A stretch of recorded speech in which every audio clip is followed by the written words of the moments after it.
ایک چھوٹے سے گاؤں میں گڑیا اور اس کی معذور ماں رخسانہ کا بسیرا تھا۔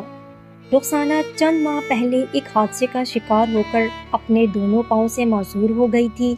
ان کا چھوٹا سا کچا گھر ہے جہاں زندگی کی تمام تر ضروریات سے محرومی تھی، مگر اب رخسانہ کی زندگی میں مشکلات کے بادل چھا چکے تھے۔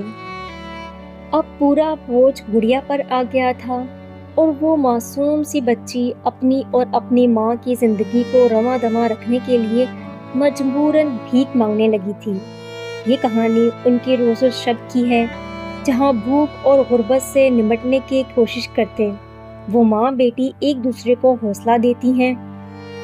صبح کا وقت ہے، گھر کے اندر گڑیا اپنی ماں کے ساتھ ہے۔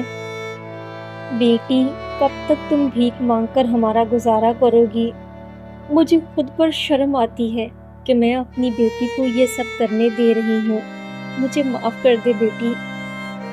اماں، آپ کو فکر کرنے کی ضرورت نہیں ہے، جب تک میں ہوں آپ کو بھوکا نہیں رہنے دوں گی۔ اللہ ہمارے ساتھ ہے، آپ پریشان نہیں ہو، سب ٹھیک ہو جائے گا۔ اماں، اب میں چلتی ہوں، ورنہ بازار خالی ہو جائیں گے اور مجھے بھیک نہیں ملے گی، پھر ہم کہاں سے کھائیں گے؟ ٹھیک ہے بیٹا، جاؤ اور اپنا خیال رکھنا۔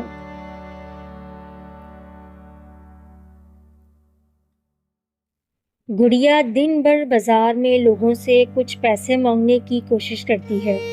کبھی کبھی تو اس پر لوگ طنز بھی کرتے ہیں، لیکن گڑیا کے پاس کوئی اور راستہ نہیں ہوتا۔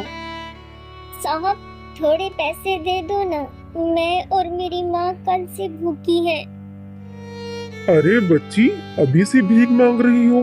پڑھائی نہیں کرتی کیا؟ صاحب، میری ماں بیمار ہے، ان کا کوئی سہارا نہیں، میں مجبور ہوں۔ لا جی، ذرا سی بھکارن سے بات کیا کر لی، یہ بھکارن تو اپنی کوئی نئی کہانی سنانے بیٹھ گئی۔ چل دور ہٹ، بھکارن کہیں کی۔ گڑیا کی آنکھوں میں آنسو آ جاتے ہیں، مگر وہ ہمت نہیں ہارتی اور آگے بڑھتی ہے۔ گڑیا کو بھیک مانگتے مانگتے شام ہو جاتی ہے اور وہ گھر واپس آتی ہے۔ گڑیا نے آج کچھ پیسے اکٹھے کر لیے تھے اور وہ خوشی خوشی اپنی ماں کے پاس آتی ہے۔ گڑیا، کچھ پیسے ملے کیا؟ آج ہمیں بھوکا تو نہیں سونا پڑے گا۔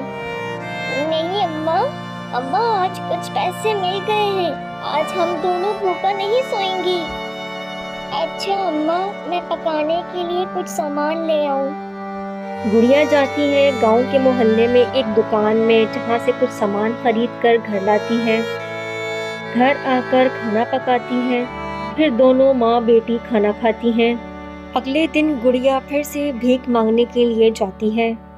ایک گلی میں گڑیا بھیک مانگ رہی ہوتی ہے، اس کا سامنا ایک بوڑھی عورت سے ہوتا ہے۔ بیٹی، تمہاری عمر تو کھیلنے اور پڑھنے کی ہے، تم یہ سب کیوں کر رہی ہو؟ آنٹی، میری ماں بیمار ہے اور ان کے لیے ہی میں یہ سب کر رہی ہوں۔ وہ بوڑھی عورت گڑیا کو کچھ پیسے دیتی ہے اور اسے دعائیں بھی دیتی ہے۔ بیٹی، اللہ تمہیں کبھی مایوس نہ کرے۔ گڑیا جگہ جگہ سے بھیک مانگ کر اب گھر کو واپس لوٹتی ہے۔ رات کو گڑیا تھکی ہوئی گھر واپس آتی ہے۔ رخسانہ اپنی بیٹی کو تھکی ہاری دیکھتی ہے اور کہتی ہے، گڑیا بیٹی، میری وجہ سے تم اتنی تکلیف سہ رہی ہو، اللہ جانے میرے نصیب میں کیا لکھا ہے، میری بچی سڑکوں پہ بھیک مانگ رہی ہے۔ اماں، آپ میری سب سے بڑی طاقت ہے، میں جو کچھ بھی کر رہی ہوں وہ آپ کی محبت اور آپ کی دعاؤں کی وجہ سے ہے۔ بس آپ میرے لیے دعا کریں کہ اللہ ہمیں کبھی بھی یار و مددگار نہ چھوڑے۔ یا اللہ، میری بچی کو ہر مشکل سے بچا، اسے ہمیشہ اپنی حفاظت میں رکھ اور ہماری زندگی میں آسانیاں پیدا کر دے۔ اماں، میں آپ کے لیے کچھ نہ کچھ ضرور کروں گی، چاہے کچھ بھی ہو جائے۔ کچھ دن بعد جب گڑیا گلیوں میں بھیک مانگ رہی ہوتی ہے تو ایک نیک دل عورت عائشہ بیگم اسے دیکھتی ہے عائشہ بیگم کے چہرے پر شفقت جھلک رہی ہوتی ہے۔ عائشہ بیگم بڑی ہی حیرانی سے گڑیا کو کہتی ہے، بیٹی تم یہاں کیا کر رہی ہو؟ تمہیں تو اسکول جانا چاہیے، یہ سب کیوں کر رہی ہو بیٹا؟ آنٹی میری ماں معذور ہے اور ان کا کوئی سہارا نہیں ہے، میں مجبوراً یہ سب کر رہی ہوں۔ عائشہ بیگم کو گڑیا کی باتوں میں سچائی اور معصومیت نظر آئی۔ وہ گڑیا سے اس کے گھر کا پتہ پوچھتی ہے اور اس کے ساتھ اس کے گھر جاتی ہے اور رخسانہ سے ملتی ہے اور رخسانہ سے اس کی ساری کہانی سنتی ہے۔ ان کی کہانی سن کر اس کا دل بھر آیا۔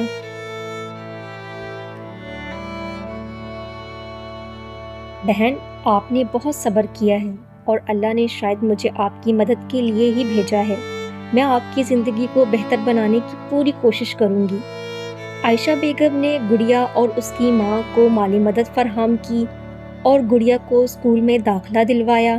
جلد ہی ان کا گھر بہتر ہو گیا اور گڑیا کو بھیک مانگنے سے نجات مل گئی۔ یہ کہانی اس بات کا ثبوت ہے کہ اللہ نیک لوگوں کے ذریعے ضرورت مندوں کی مدد کرتا ہے اور صبر کا صلہ آخر کار ملتا ہے۔